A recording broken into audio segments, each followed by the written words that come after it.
What's the difference between a core curriculum in Gen Ed and the expanded core curriculum that is taught specifically to students with visual impairments? It's exactly what we are diving into today in our next episode of How to Teach a Student with Visual Impairments. First and foremost, Gen Ed is specifically foundational skills for the general public. Now, we know that there are core curriculum classes like English, language arts, math, science, social studies, history, things of that nature. Those are your core classes that everybody has to have, and different types of classes, and they have different standards at different levels, right? And it's typically very standardized. Sometimes it's a core curriculum that is standardized by the state. Maybe you have state standards, and every student gets the same curriculum in the Gen Ed class.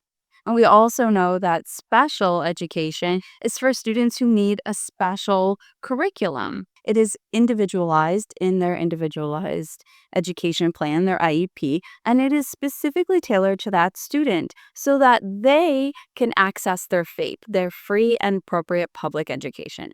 Students with visual impairments miss out on 90% of learning, simply because 90% of what we learn is done through our vision. It's incidental. And so what we've found over the years of doing this is that there are a lot of concept gaps.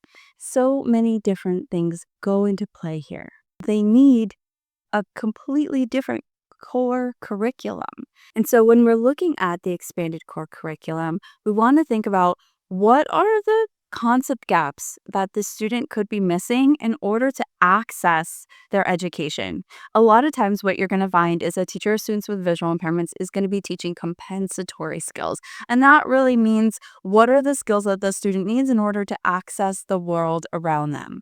Also, we're going to be looking at their daily living skills, because in order to be an independent living adult in a world where everything is touchscreen now, you need different skills and you need to be able to access things in a different way. You're also probably very familiar with the fact that your students are probably going to need assistive technology. And so when you're teaching your student with a visual impairment and you want them to be able to access the curriculum that you as the Gen Ed or special ed teacher have to teach, it's important that you understand that on top of your core curriculum, there's also an expanded core curriculum that your students need to be able to access. What we want is for all of our students to be able to generalize their skills and access your education 100% of the time.